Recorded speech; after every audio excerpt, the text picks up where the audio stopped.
What if I told you that a single newspaper headline could destroy your life? What if 4 words, gold discovered in California, could make you abandon everything you've ever known, sell everything you've ever owned, and walk away from everyone you've ever loved? Welcome to our California Gold Rush series, where we'll follow one man's journey from comfortable shopkeeper to desperate fortune hunter. You're about to discover what it really meant to chase the American dream, when dreams were measured in gold dust and nightmares were measured in frozen mountain passes. Today, you're sitting in your warm parlor in 1849, reading the morning paper, completely unaware that your comfortable life is about to end forever. Close your eyes, feel the crackling fire beside you, and prepare to learn why sometimes getting everything you think you want costs everything you actually have.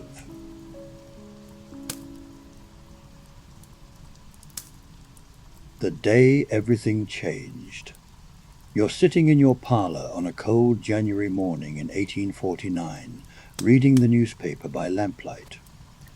The fire crackles softly in the hearth, and outside snow falls on the familiar streets of your small town. Then you see it, a headline that makes your heart skip. Gold! Mountains of gold discovered in California. The article describes nuggets the size of chicken eggs just lying on the ground, men scooping up fortunes with their bare hands. You read about James Marshall finding gold at Sutter's Mill, and suddenly your comfortable life feels suffocating. Your job at the general store, your modest savings, your predictable future, it all seems impossibly small. You read the article 3 times. Your wife calls from the kitchen asking what's taking so long with the morning paper, but you can't move. Your mind is spinning with possibilities. The newspaper says ordinary men are becoming millionaires overnight. They're pulling gold from streams like fishermen pull fish from a pond. What you don't realize is that this same scene is playing out in parlors across America. Thousands of men are reading these same exaggerated stories, feeling this same electric excitement. The newspapers are selling dreams, and you're buying every word. You fold the paper carefully and walk to the kitchen, but your mind is already 3,000 miles away, imagining the weight of gold dust in your palm. Your wife notices something different in your eyes, but she doesn't know that in this quiet moment over breakfast, your old life has already ended.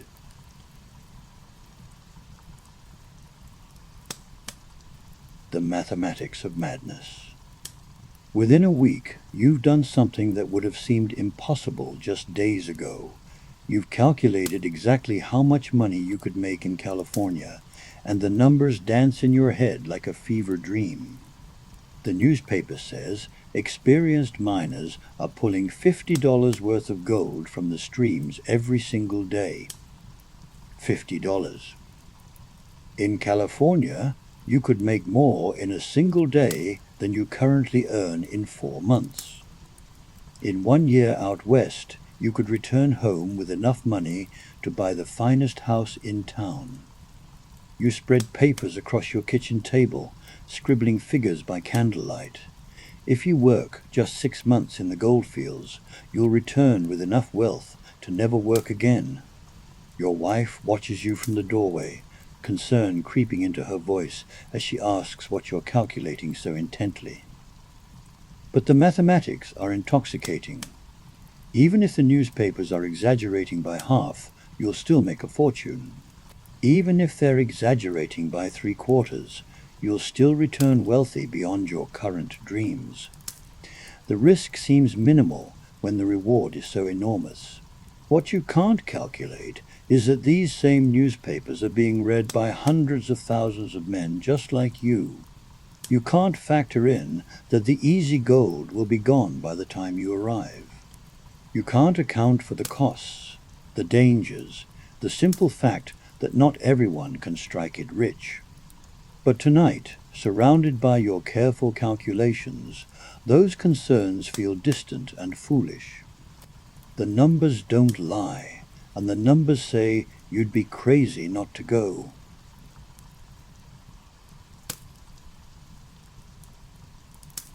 Selling your life away. 1 month after reading that first newspaper article, you're standing in your empty store, watching strangers carry away everything you've spent years building. Your tools go first.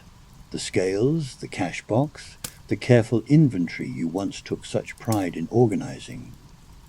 Then your personal belongings, your good clothes, your books, even the china your mother gave you as a wedding gift. Everything must be converted to cash for the journey west.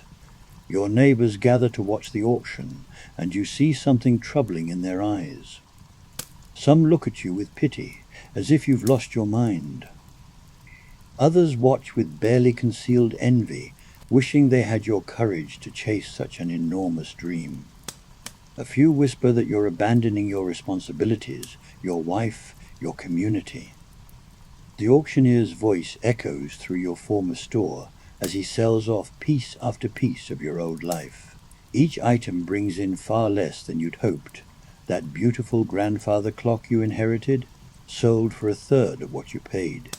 Your collection of books gone for the price of a good meal.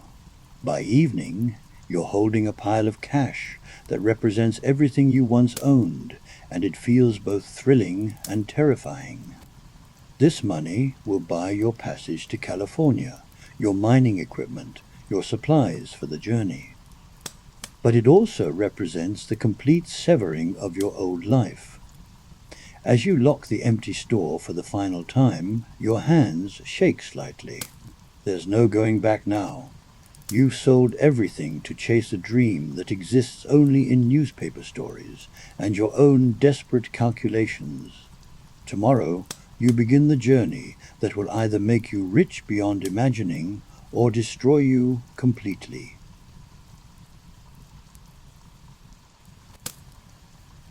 The weight of preparation. You spend weeks learning about things you never imagined you'd need to know. The general store in town becomes your classroom as you study mining equipment with the methodical attention of a scholar. Pickaxes, shovels, gold pans, rockers. Each tool has a specific purpose you're desperately trying to understand. The shopkeeper spreads the equipment across his counter, explaining each piece with patience that borders on pity. A good pick will cost you $8. A proper shovel, another $5. The gold pan, $3 for one that won't fall apart after a week of use. You write down each price in your small notebook, watching your budget shrink with every essential item. Then there are the supplies for the journey itself. Flour, bacon, coffee, beans, enough food to last months on the trail. The amounts are staggering. 50 pounds of flour per person, 30 pounds of bacon, 10 pounds of coffee beans. You practice lifting these sacks, and your back aches just from moving them around the store. Heavy boots that cost more than you used to spend on clothes in an entire year. Wool shirts that scratch against your skin but promise warmth in the mountains. A wide-brimmed hat to protect you from sun you've never experienced. Extra everything, because there will be no stores where you're going. You make lists and revise them constantly. Cross out items that seem too expensive, then add them back when you realize they're probably necessary. The notebook fills with calculations, estimates, and growing anxiety about whether you have enough money for everything you'll need. Each night, you sit at your kitchen table, surrounded by catalogs and supply lists, trying to imagine yourself using these unfamiliar tools in a landscape you've never seen.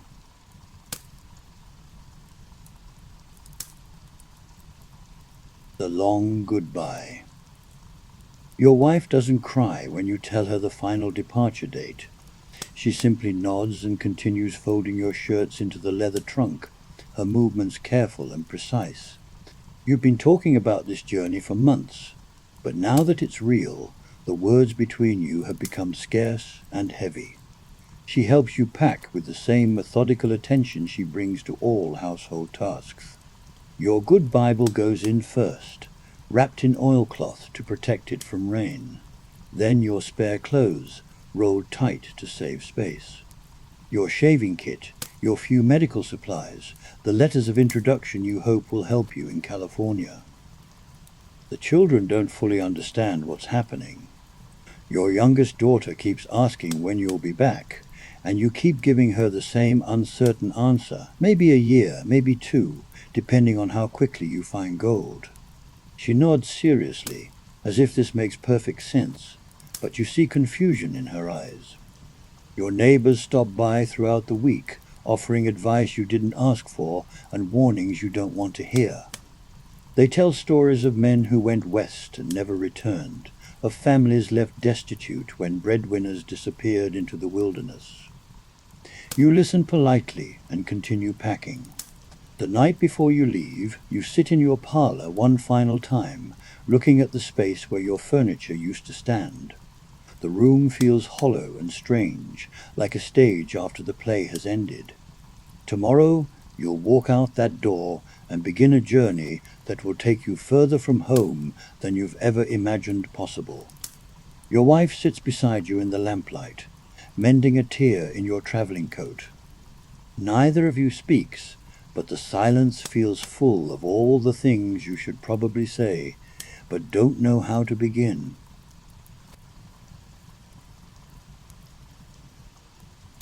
The company of strangers. You join a group of 12 other men at the edge of town, all preparing to make the same journey west. Most are strangers to you, brought together only by shared dreams of California gold. There's the blacksmith from 2 towns over, a bank clerk from the city, a farmer whose crops failed last season, and others whose stories you'll learn slowly over the coming months. The wagon master is a weathered man named Coleman, who claims to have made this journey twice before. He walks among your group with practiced eyes, examining your supplies, shaking his head at choices that seem perfectly reasonable to you. Too much of this, not enough of that. You'll learn, he says, or you won't make it to California at all. You practice loading and unloading the wagons until your hands are raw. Every item must have its exact place. Every pound must be accounted for. The rhythm becomes automatic: lift, carry, arrange, secure. The other men work beside you in companionable silence, each lost in thoughts of the journey ahead. In the evenings you gather around small fires to share meals and tentative conversation. These men will be your only companions for months of travel across landscapes none of you have ever seen.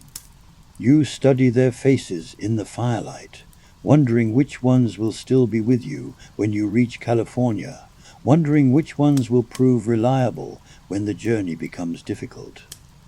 The farmer talks constantly about the gold he plans to find, describing nuggets and streams with the confidence of someone who has never held a gold pan.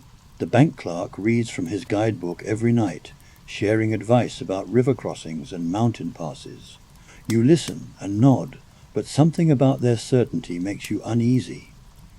Coleman watches these conversations with amusement that borders on pity. He's seen men like you before, full of hope and plans that will dissolve the moment the real hardships begin.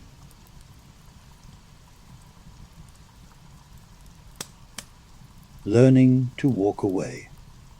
The morning of departure arrives grey and cold, with frost covering the wagon wheels and a wind that cuts through your heaviest coat. You stand in your doorway, holding your traveling bag, looking back at rooms that no longer feel like home, since you sold everything inside them. Your wife hands you a small bundle wrapped in cloth, extra socks she knitted in secret, a tin of her preserved peaches, a daguerreotype of the family that cost more than you could afford, but seemed necessary. You tuck these items carefully into your bag, knowing they represent the last physical connections to the life you're leaving behind. The children gather around for final embraces that feel both too long and far too short. Your eldest son shakes your hand with serious formality, trying to act like the man of the house he'll need to become. Your daughters cling to your coat until your wife gently pulls them away, her own eyes bright with unshed tears. You walk to the wagon train without looking back, because looking back would make leaving impossible. Your boots crunch through the frost-covered grass, and each step feels final, irreversible. Behind you, your family stands in the doorway, growing smaller with distance until you can no longer make out their individual faces. The other men are already loading their final supplies, checking harnesses, saying their own difficult goodbyes. The air fills with the sounds of preparation, creaking leather, jingling chains, low conversations between husbands and wives who don't know when they'll see each other again. Coleman calls for everyone to take their places. You climb onto the wagon seat, pick up the reins, and feel the weight of the decision you've made settling around you like a heavy blanket. The horses shift restlessly, eager to begin moving after days of preparation and waiting.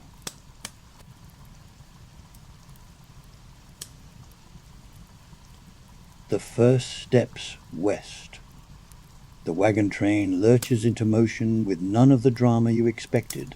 No trumpets, no cheers, just the gradual creaking of wheels and the steady plodding of oxen who have no idea they're beginning a journey of 2,000 miles.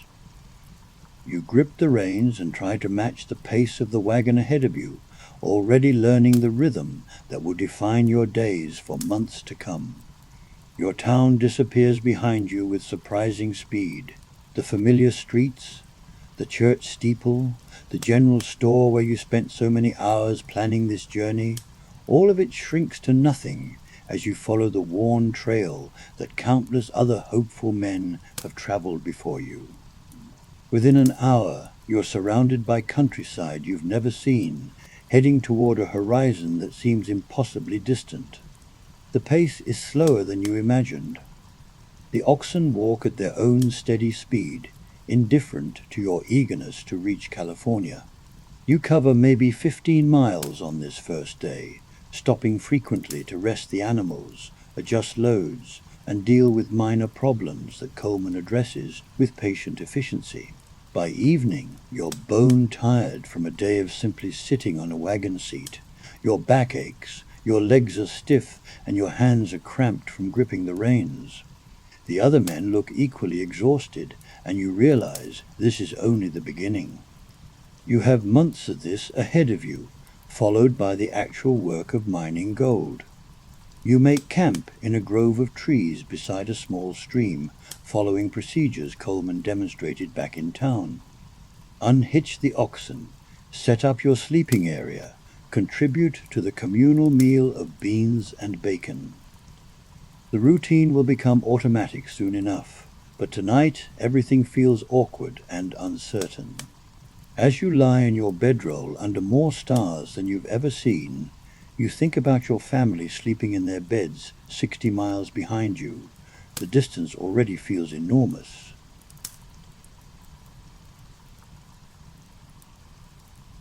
The rhythm of days. 3 weeks into the journey, your life has reduced to a simple pattern that repeats endlessly across the rolling prairie. Wake before dawn to the sound of Coleman calling the camp to life. Roll up your bedding while the coffee boils over the fire. Hitch the oxen to your wagon while other men do the same around you, all moving with the mechanical precision of a well-rehearsed dance. The wagons roll out as the sun rises, and you settle into your seat for another day of watching the landscape crawl past at walking speed. The prairie stretches in every direction, an ocean of grass broken only by occasional streams and distant hills that never seem to get any closer. Your world shrinks to the view between your oxen's ears, the creak of wagon wheels, and the hypnotic swaying of the load behind you. You stop at midday to rest the animals and eat a cold meal of hardtack and dried meat. The other men gather in whatever shade they can find, speaking less and less as the days wear on. Conversation requires energy that everyone is saving for the miles ahead. You chew your food slowly, grateful for the brief respite from the constant jolting of the wagon seat. Afternoon brings more of the same: endless grass, endless sky, endless rolling of wheels over ground that looks identical to what you traveled yesterday and will travel tomorrow.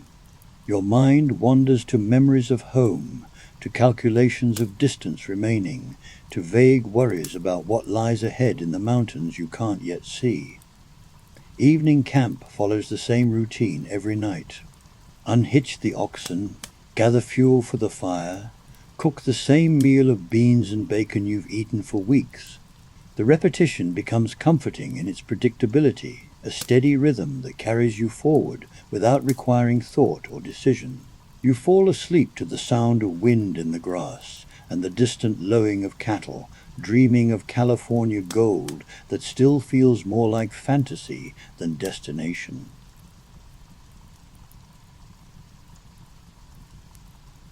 The weight of sameness. Your hands develop calluses in new places from gripping the reins day after day. Your body learns to sway with the wagon's motion, finding balance in the constant rocking that once made you dizzy and uncomfortable. Small adaptations that mark the gradual transformation from town merchant to trail traveler, though you're too tired most evenings to notice the changes. The landscape changes so slowly you barely perceive it. The grass grows shorter, the soil more sandy. The trees become sparser, clustered only along creek beds that cut shallow channels through the endless prairie. You begin to understand why Coleman warned about the monotony, not the dramatic hardships you expected, but the simple grinding sameness of day after day of slow progress across seemingly infinite space. Your fellow travelers settle into their own patterns of coping with the tedium. The bank clerk still reads his guidebook, but less enthusiastically now. The farmer talks less about gold and more about the ache in his back. The blacksmith has taken to walking beside his wagon rather than riding, claiming the exercise helps him think, though you suspect he's just desperate for any change in routine. You develop small rituals to mark the passage of time, counting wagon wheel rotations for the first hour of each day, watching for hawks circling overhead, noting the changing colors in the grass as seasons shift almost imperceptibly around you. These tiny observations become anchors in days that otherwise blur together in memory. The oxen plod forward with the patience of creatures who understand that distance is conquered one step at a time, not through urgency or enthusiasm. You're beginning to learn this lesson yourself, though it goes against every instinct that drove you to sell everything for the promise of quick wealth in California. Coleman rides up and down the line of wagons, checking on progress, offering encouragement that feels increasingly hollow as the weeks stretch into months of travel that has barely begun.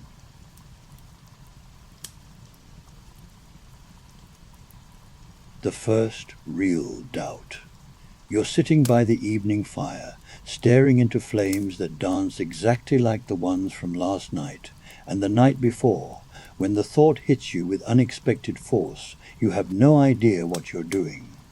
The realization doesn't come as dramatic revelation, just a quiet acknowledgement that settles in your chest like cold water.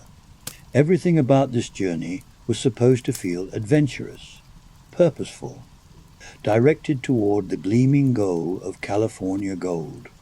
Instead, you're discovering that most of pioneering consists of the same mundane tasks repeated endlessly while very little actually happens.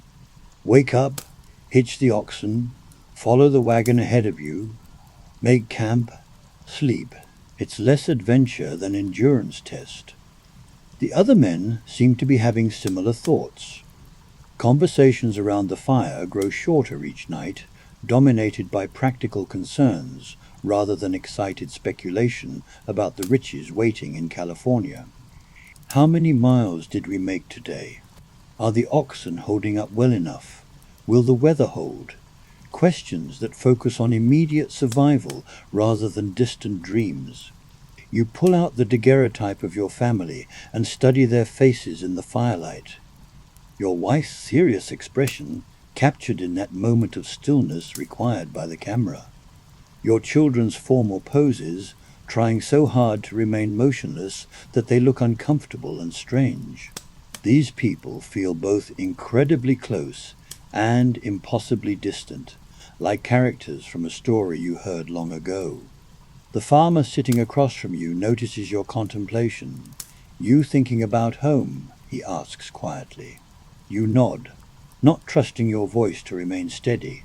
He nods in return, understanding without need for further words. This is the conversation happening around fires all along the trail, men confronting the reality of what they've given up for the possibility of what they might gain. Coleman banks the fire and announces bedtime, but you lie awake longer than usual, listening to the prairie wind and wondering if the people you left behind think about you as much as you think about them.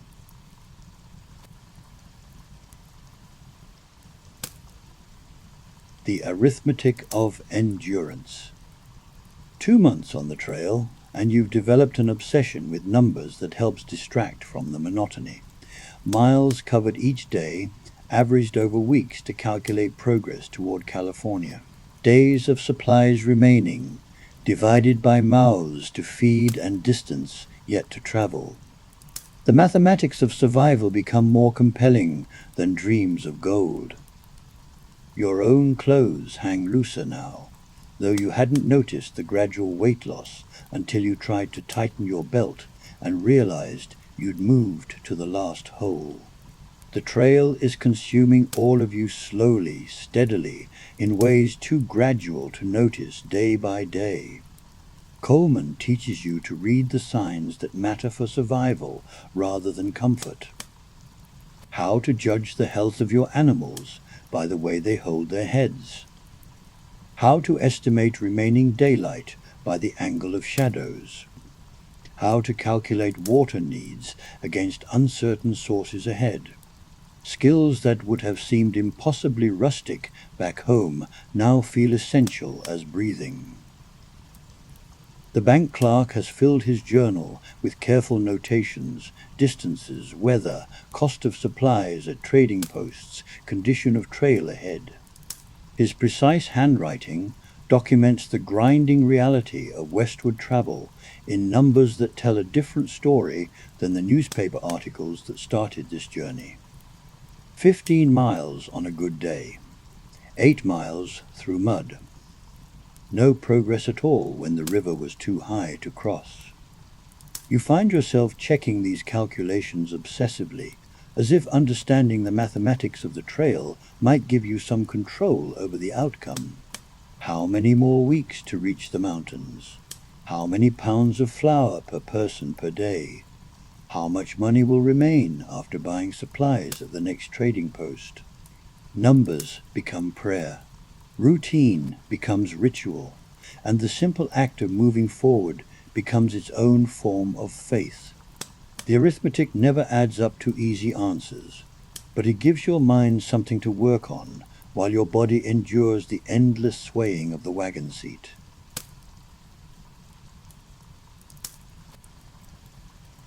Small failures accumulating. Your best shirt tears on a wagon splinter, and you spend an evening trying to mend it with clumsy stitches that would embarrass any housewife. The repair holds, but barely, and you realize this is how everything will be from now on, making do with inadequate fixes for problems that will only get worse with time and distance. The coffee runs low because someone miscalculated portions, so you stretch it with chicory root that tastes like bitter water. Your boots develop a crack along one sole that lets in moisture, but can't be properly repaired until you reach a town that may not exist where the map says it should. Small problems that compound daily, each one manageable alone, but collectively wearing down your reserves of patience and optimism. One of the wagon wheels develops a wobble that worsens each day, requiring frequent stops to check the mounting and redistribute weight. The blacksmith among your group does what he can with limited tools, but proper repair requires equipment you don't have and won't find until Sacramento, still hundreds of miles away. You learn to live with the constant uncertainty of whether this wheel will carry you another day or leave you stranded. Your fellow travelers begin showing signs of similar deterioration.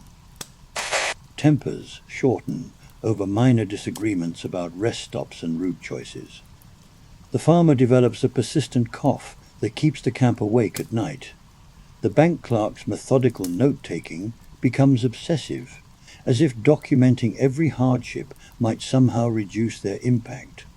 You all move more slowly now, not just because of distance covered, but because everything takes longer when you're tired, when equipment is failing, when the simple act of breaking camp requires multiple attempts to get harnesses adjusted and loads balanced properly. The trail teaches patience through sheer grinding necessity. Coleman maintains his steady demeanor, but you notice he spends more time studying the horizon ahead, as if calculating challenges you can't yet see but will soon have to face. His confidence feels less reassuring now and more like professional obligation.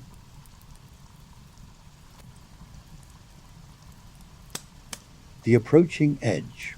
The mountains appear first as a thin line on the horizon, so distant they look like clouds, until you realize they don't move or change shape with the wind. Day by day, they grow larger and more distinct, revealing snow-covered peaks that gleam white against the blue sky. Beautiful and terrifying in equal measure, representing both progress toward California and the most dangerous part of your journey. Coleman gathers the group around the evening fire to discuss what lies ahead. His voice carries a seriousness you haven't heard before as he describes mountain passes that will test both your equipment and your resolve. Late-season crossings through snow that could trap your entire party for months. River crossings where the current runs strong enough to sweep away wagons and everything in them.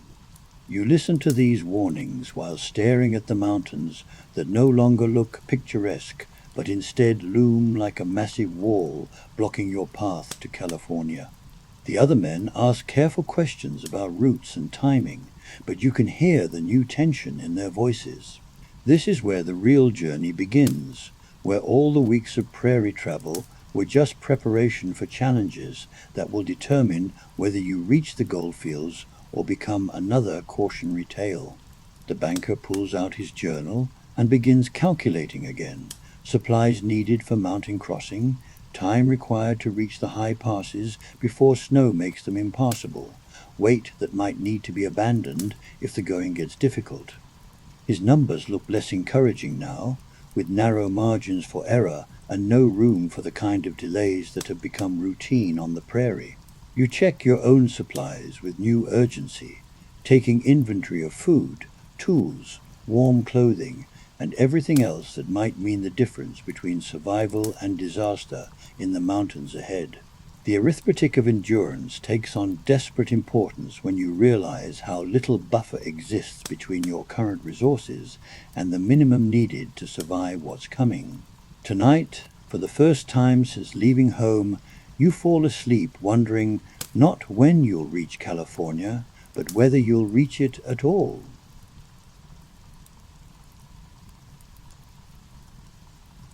The last trading post. Fort Laramie appears like a mirage after weeks of empty prairie, actual buildings with real walls, people who aren't part of your wagon train, and most importantly, supplies you can buy to replace what's been used up or broken during the long journey west. The sight fills you with relief so profound you nearly weep, though you're too exhausted and travel-worn to manage actual tears. The trading post prices shock you awake from any romantic notions about frontier commerce. A pound of coffee costs more than you used to spend on groceries for a week. Replacement boots cost triple what you'd pay back home, and the quality looks questionable at best. The merchant explains with practiced patience that everything here traveled the same difficult route you just completed, and prices reflect that reality. You calculate and recalculate your remaining money against the supplies you need for the mountain crossing ahead. Every purchase feels like a gamble. Spend too much now and risk running out of funds before reaching California. Spend too little and risk running out of food or equipment in the wilderness ahead. The arithmetic offers no comfortable solutions. Other wagon trains gather around the fort, and you hear stories that chill your optimism further. Tales of parties trapped by early snow, of river crossings gone wrong, of equipment failures that stranded entire groups for weeks while they attempted repairs with inadequate tools. Men who started this journey with the same confidence you felt now speak in hushed tones about friends who didn't make it through the mountains. You purchase what you can afford: extra blankets, more flour, replacement rope, and a better axe to replace the one that broke last week. Each item goes into your wagon with the weight of necessity rather than choice. These supplies represent the thin margin between reaching California and becoming another cautionary tale told around trading post fires. The fort's blacksmith repairs your wagon wheel for a price that makes you wince, but Coleman insists the expense is worthwhile. Better to arrive poor than not arrive at all, he says, and you're beginning to understand what that really means.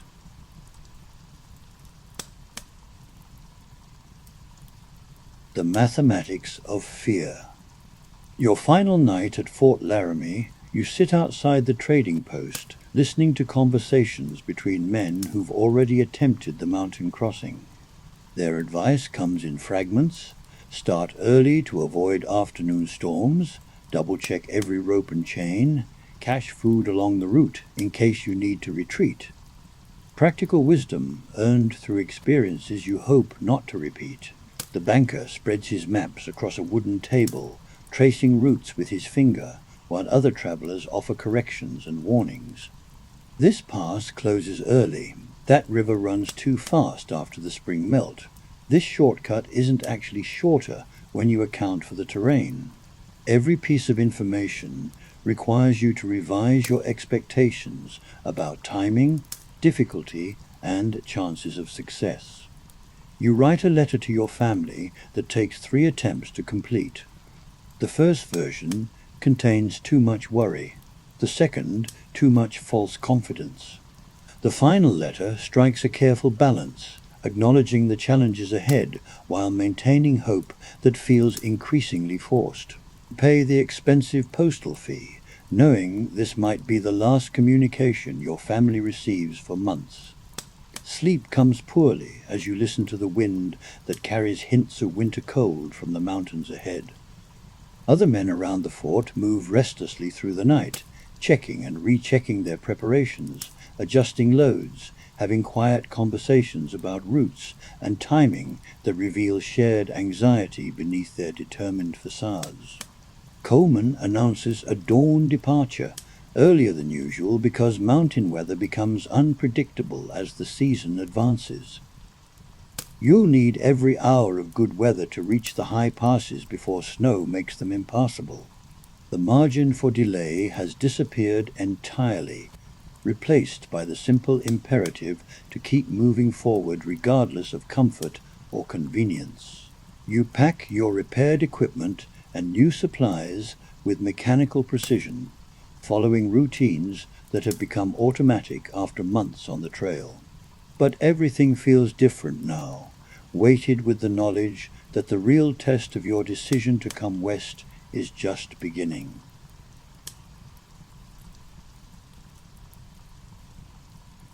The sound of departure. Morning arrives grey and cold. with frost covering everything and a wind that cuts through your heaviest coat. You hitch the oxen with stiff fingers, grateful for the physical activity that generates warmth while you prepare for another day of travel that will carry you further from anything resembling civilization. The wagon train pulls away from Fort Laramie with less ceremony than when you left home months ago. No crowds to see you off, no speeches about adventure and opportunity. Just the practical business of getting underway while weather conditions remain favorable for mountain travel. The trading post disappears behind you with surprising speed, leaving only wilderness ahead. Your fellow travelers seem subdued this morning, each lost in private calculations about what lies ahead.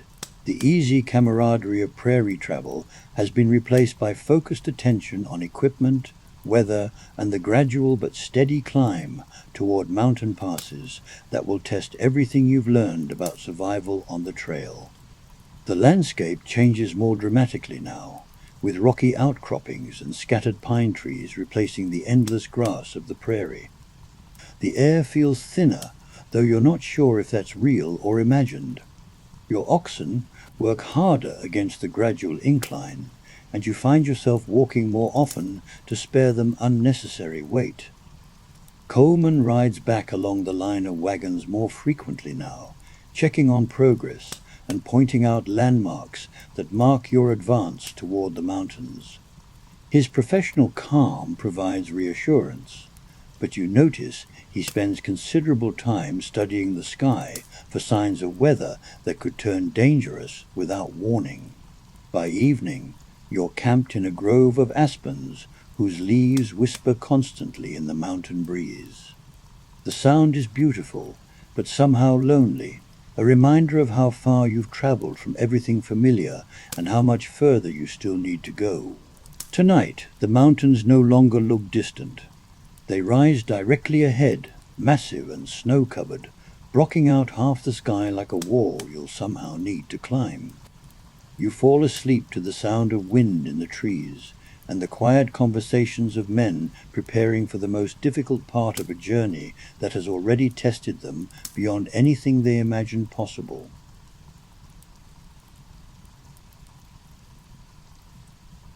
The weight of altitude. 3 days past Fort Laramie, you notice your breathing comes harder with less effort than before. Simple tasks like unhitching the oxen leave you slightly winded, and climbing a small hill to scout the route ahead requires rest stops that would have embarrassed you back on the prairie. Your oxen struggle too, moving more slowly despite lighter loads. Their breathing becomes labored during steep climbs, forcing frequent rest stops that eat into precious daylight hours. Coleman explains, this is normal for the altitude, but normal doesn't make it less concerning when you're racing against winter weather that could trap your party for months.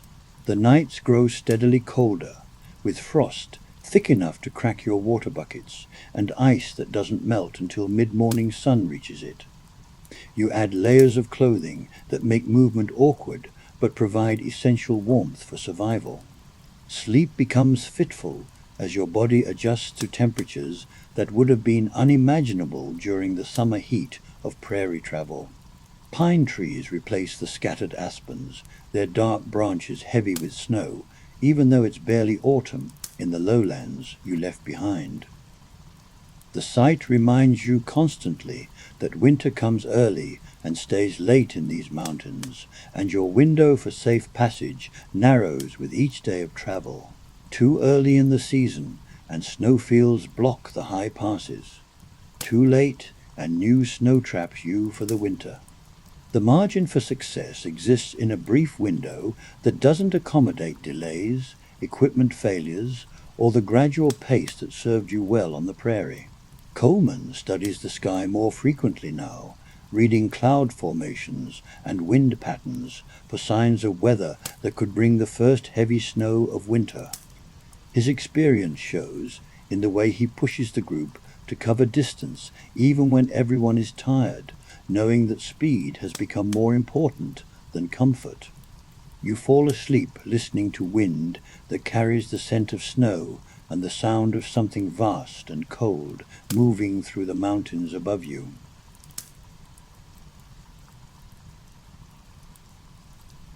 Learning mountain rules.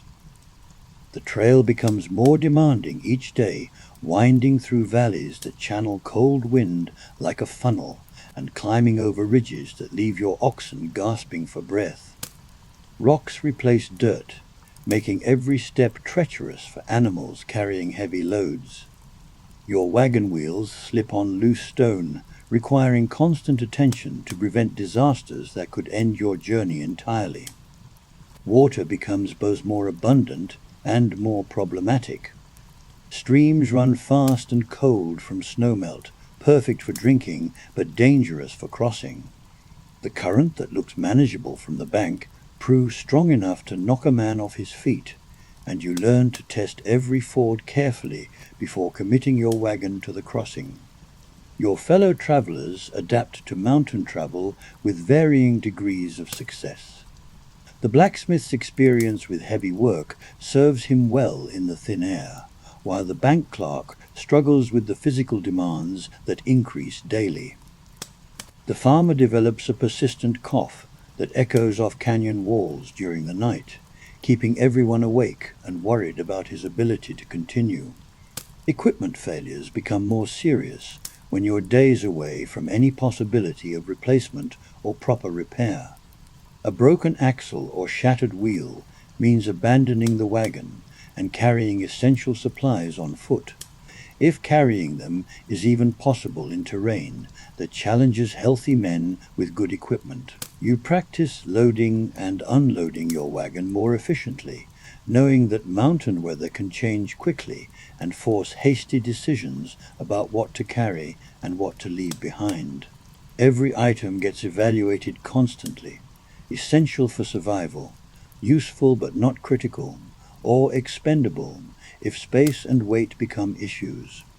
Coleman teaches you to read the mountains themselves for information about weather, route conditions, and hazards that won't be obvious until you encounter them.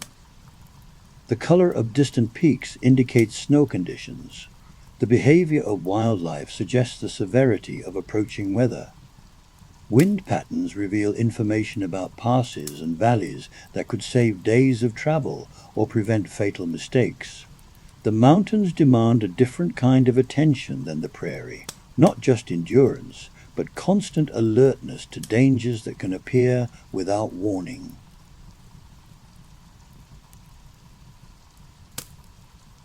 The silence of snow. The first snowfall arrives on a calm evening, when the sky seems clear enough for safe travel.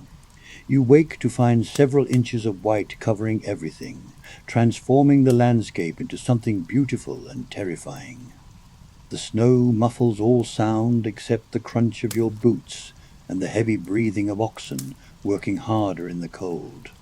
Coleman calls an early halt to assess conditions and adjust plans that assumed clearer weather for at least another week. The snow isn't deep enough to stop travel entirely, but it makes every aspect of movement more difficult and dangerous.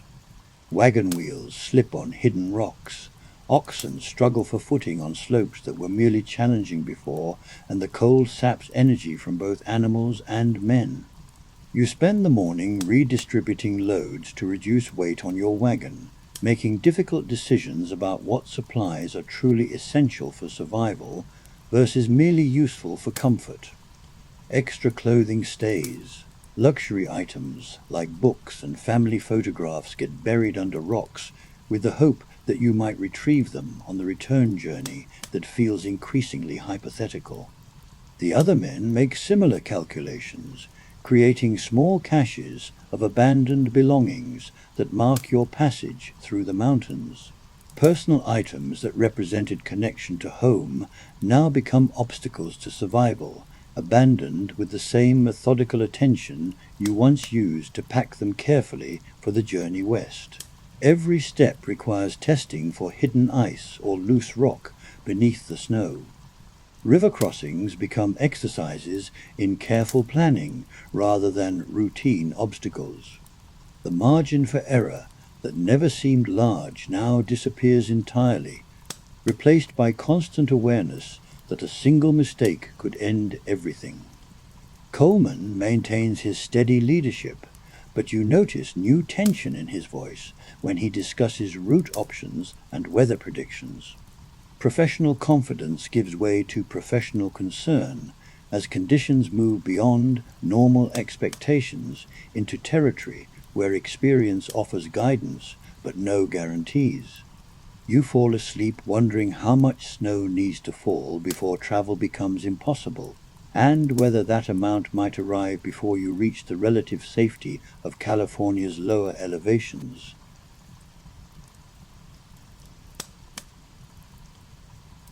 The arithmetic of abandonment. A week of snow slowed travel forces, decisions you never imagined making when you sold everything back home to fund this journey.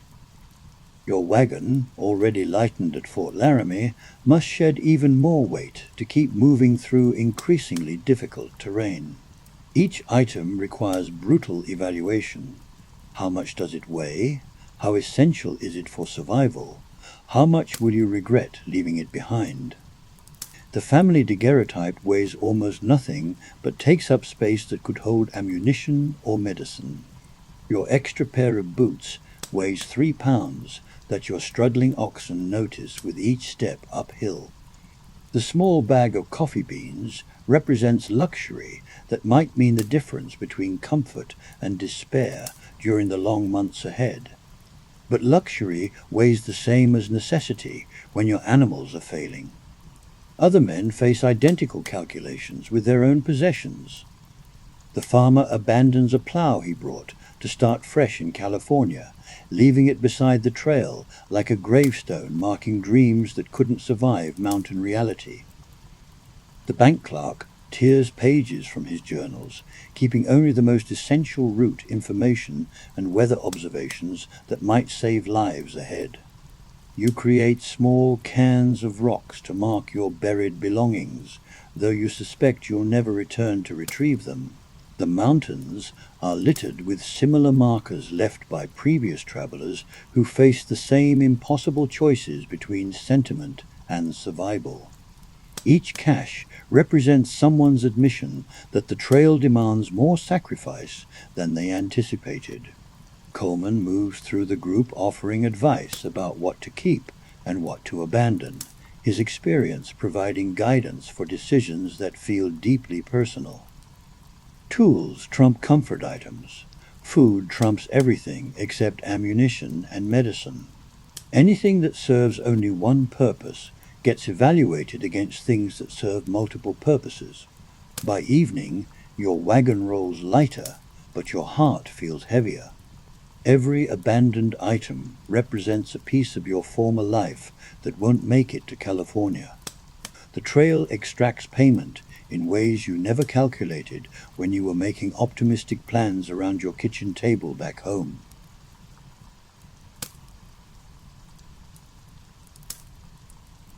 The sound of struggle. Your oxen's breathing becomes the soundtrack of mountain travel, deep, labored exhalations that echo off canyon walls and remind you constantly how hard every step has become. They stop more frequently now, flanks heaving as they rest on narrow trails where there's barely room to stand safely, let alone turn around if retreat becomes necessary. The animal's struggle affects everything about daily travel.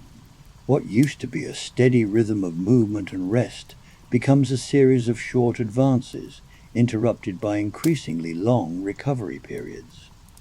Miles that once took hours now consume entire days, and days that should have brought you closer to California sometimes end with less progress than the distance a man could walk in better conditions.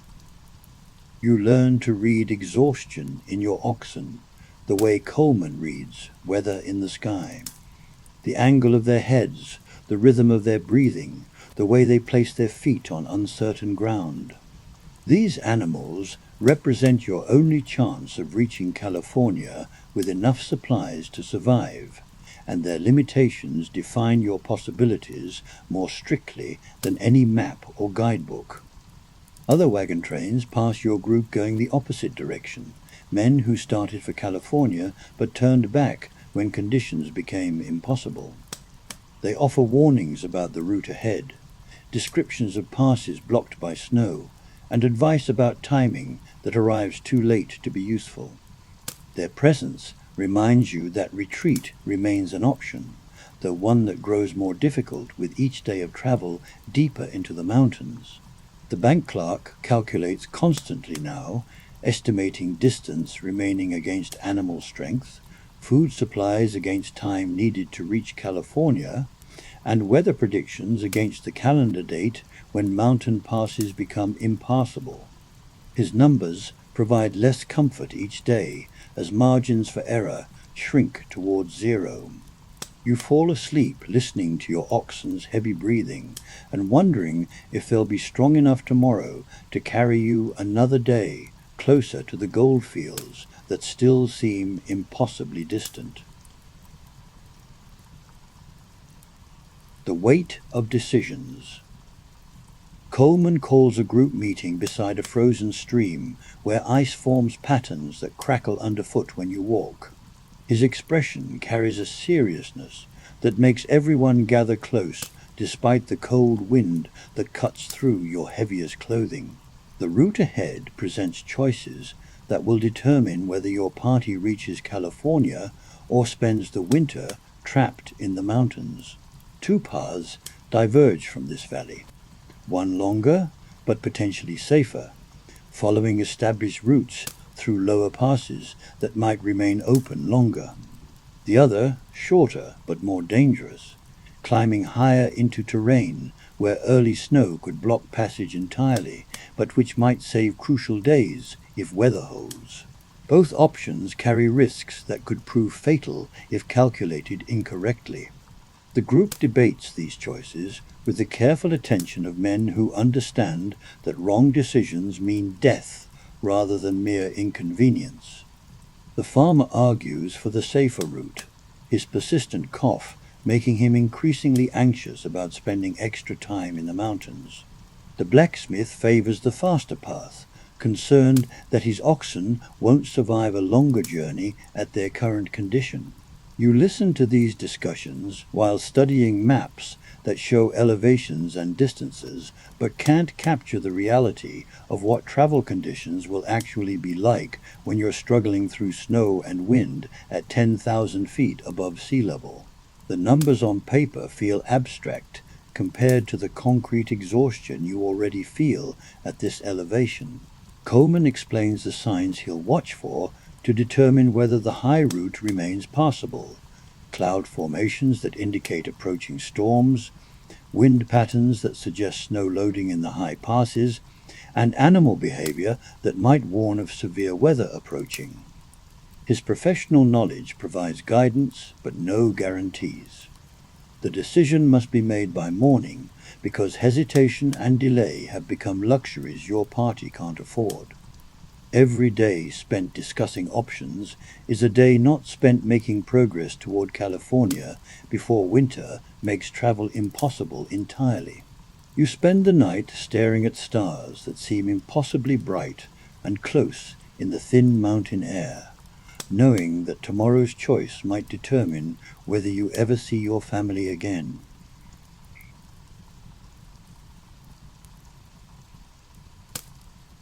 The morning of choice. Dawn arrives grey and bitter, with new snow falling steadily enough to erase the tracks your party made yesterday.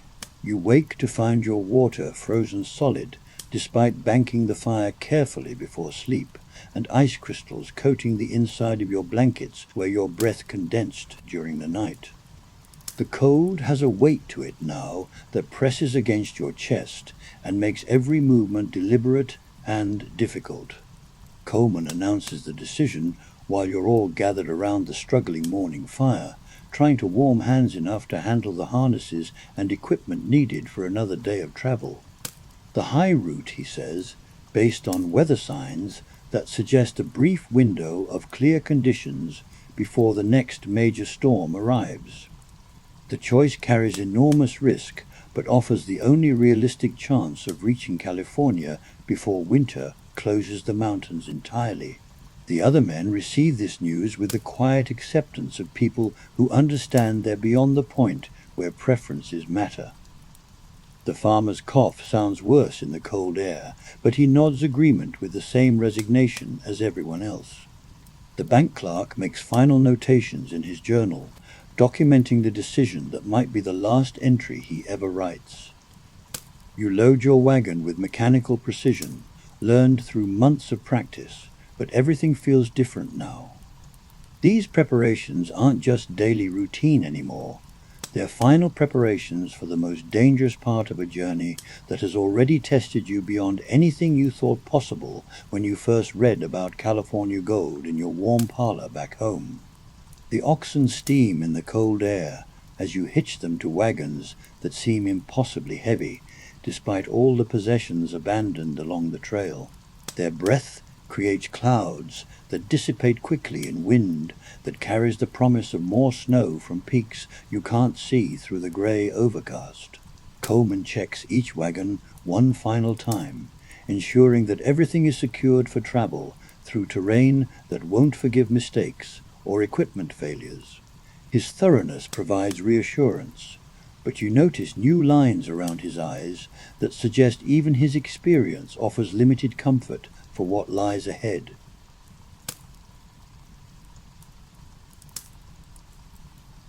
Into the white. The wagon train moves into falling snow with the deliberate pace of men who know they're crossing the line between adventure and survival.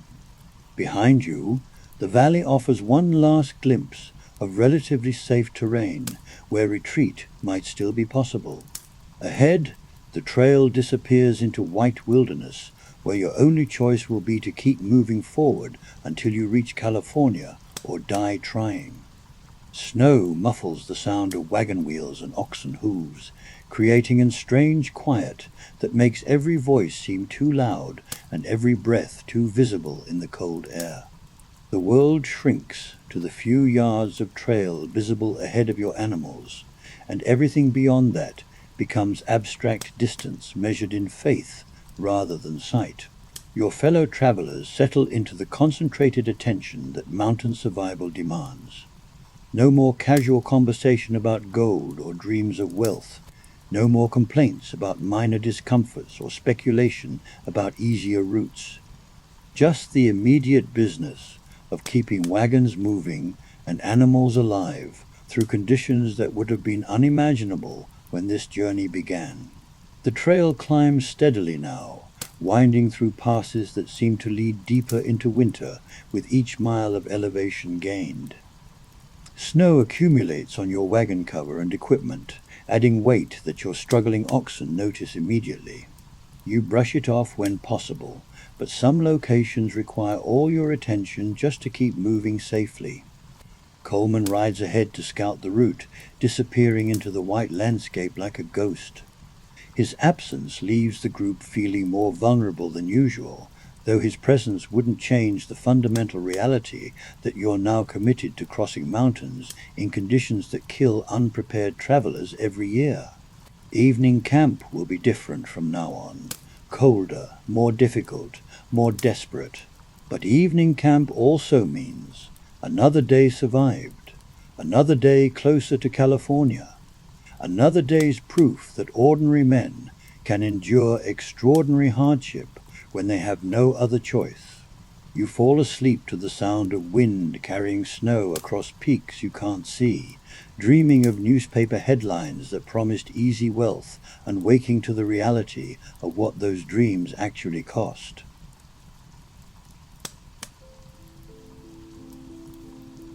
You've taken your first steps toward California, but you have no idea what's waiting for you in those distant mountains. The trail ahead will test every assumption you've made about strength, survival, and the true price of gold.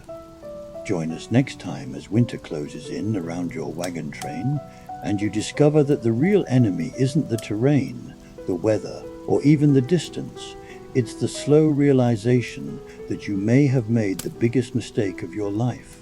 The gold is still hundreds of miles away, but every step forward takes you further from the life you abandoned. Can you make it to California? Should you even try? Find out next time on our Gold Rush journey.